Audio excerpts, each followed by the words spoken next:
I found a love for me. Hi, everyone. So today I'm speaking with Tracy from Indigo Event Services.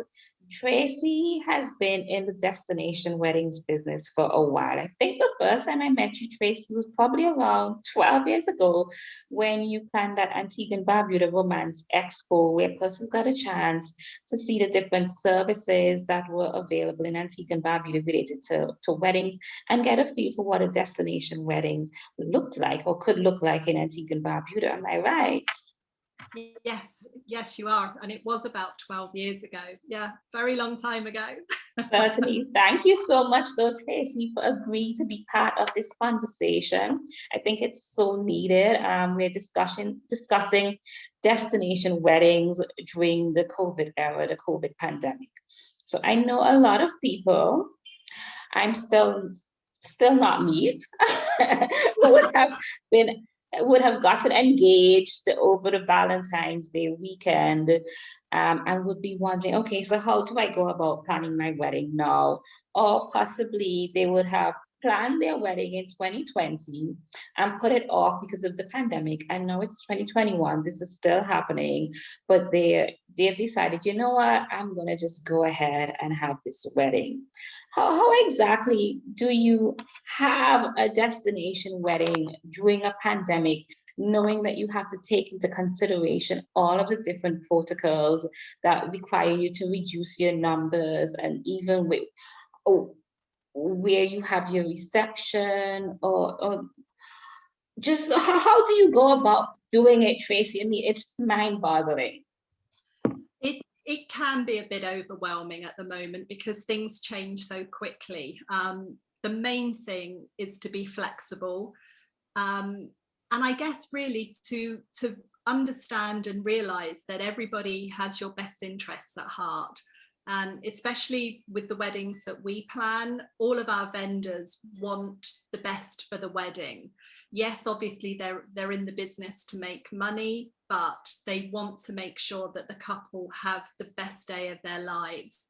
And you need to be flexible because who knows what's around the corner, and things do change in 24 hours, things change.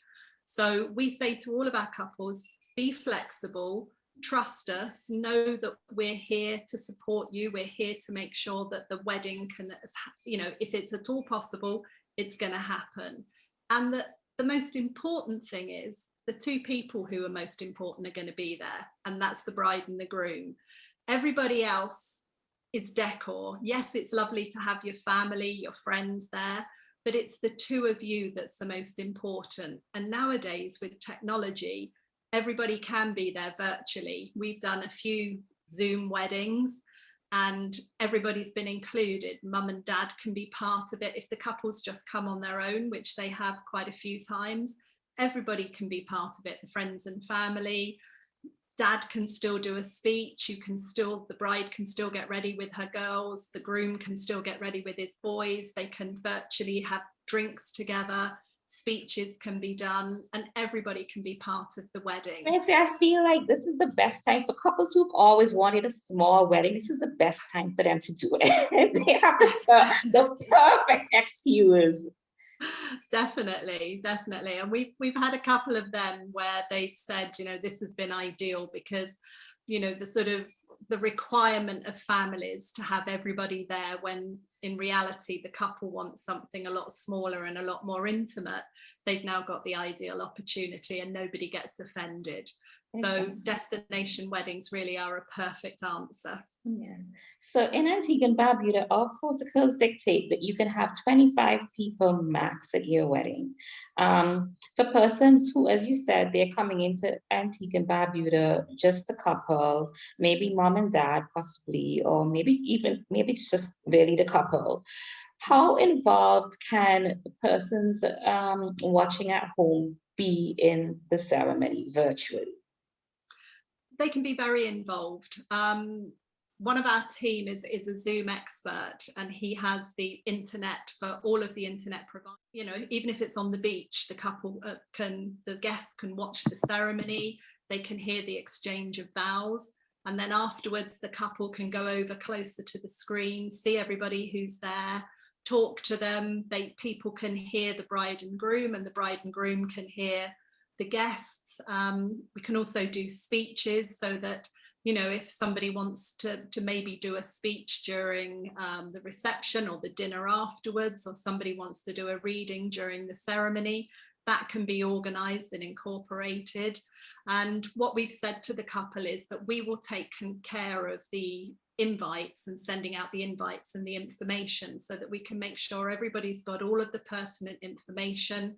They know what timings. They can then organise to have, you know, a bottle of prosecco at home, maybe some, yes, you know, cupcakes or something, and join in with what's happening actually here in Antigua. So they very feel much, as if they're actually there. When I'm toasting, you're toasting in wherever you are as exactly. well. Yeah, exactly.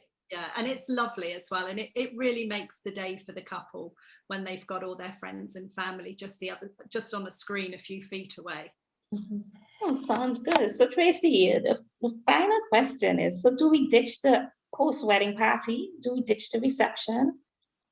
Not necessarily. At the moment, sadly, yes, because we're not allowed to have a reception of any size, shape or form. But that's only come in recently.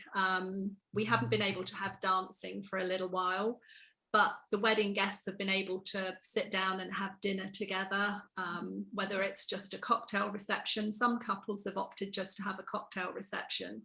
Others have had a full sit-down meal in a nice restaurant. Some of them have been staying at a nice large villa, and we've gone in, decorated the dining table and the reception area, brought a chef in, and people have been able to have dinner actually where they're staying. And then some of the couples who have come on their own, we've booked dinner for them at a really nice restaurant, let the restaurant know that it is their wedding dinner, and then the restaurant goes out of their way to make sure it's extra special. We put a nice vase on the table that the bride puts her bouquet in, and it becomes their centerpiece. So hopefully going forward, that will be able to start again. And so, yes, you can still have a reception. And at the moment, of course, the restaurants is just takeaway. So if there was a couple who wanted to have dinner afterwards, they didn't want to cook or whatever, we could arrange to get some takeaway from wherever they would like, deliver it to where they're staying, and make sure the table's nicely decorated, and then they've got a really nice dinner to enjoy together. Awesome. That sounds all very good, Tracy. And you know what? At the end of the day, you'll be Mr. and Mrs. So you would have achieved the goal. Thank you so much. Yeah, thank you so much, Tracy, for sharing these top tips with us. I think they were quite valuable, and people will find the information useful. Can you let us know if you want to find out more about Indigo Event Services, where can persons find you? They can find us on Facebook and Instagram under Indigo Event Services, and our website is indigoeventservices.com. And all of the photos that are there are from weddings that we've organised, weddings and events that we've done ourselves. We don't take photos from other weddings around the world and post them. We don't use other people's inspiration.